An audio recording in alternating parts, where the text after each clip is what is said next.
আজকে আপনাদের সাথে আলোচনা করব আমের পাতা কাটা। আমের পাতা কাটা ইউলিপ হলো আমের কচি পাতা ধ্বংসকারী একটি পোকা, যা রাতে গাছের কচি পাতা কেটে দেয় এবং নিচে ফেলে দেয়। গাছের নিচে কাঁচি দিয়ে কাটার মতো পাতা পড়ে থাকতে দেখা যায়। দূর থেকে আক্রান্ত গাছ ছিঁড়ে যাওয়া কাণ্ড দেখা যায়। মারাত্মক আক্রমণ হলে গাছে ফল আসে না।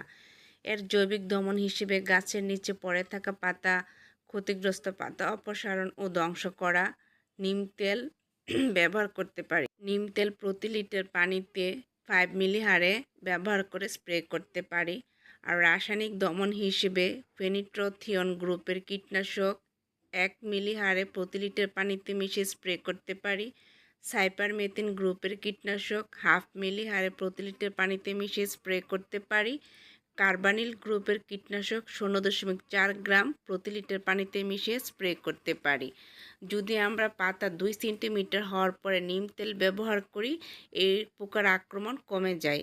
আর যদি তার চেয়ে বেশি হয় তাহলে কি আমরা রাসায়নিক দমন ব্যবস্থা গ্রহণ করব। আর এই পোকাটা খুব বেশি আক্রমণ করে থাকে আপনার যখন অতিরিক্ত গরম হয়, বাতাসের আর্দ্রতার পরিমাণ খুব বেশি বেড়ে যায়, তখন আমাদের এই পোকাটার আক্রমণ খুব বেশি বেড়ে যায়। আর আমরা বাগান পর্যবেক্ষণ করব সবসময়, যাতে পোকার আক্রমণ থেকে রক্ষা করতে পারি। আর আমাদের যখন আম খাওয়া শেষ হয়ে যাবে তখন কি আমরা মরা ডালপালাগুলো ছাঁটাই করে দিব, যাতে পর্যাপ্ত পরিমাণে রোদ লাগে। এবং গাছে পর্যাপ্ত পরিমাণে রোদ লাগলে পোকামাকড়ের আক্রমণ, রোগবালাই আক্রমণ কম হয়।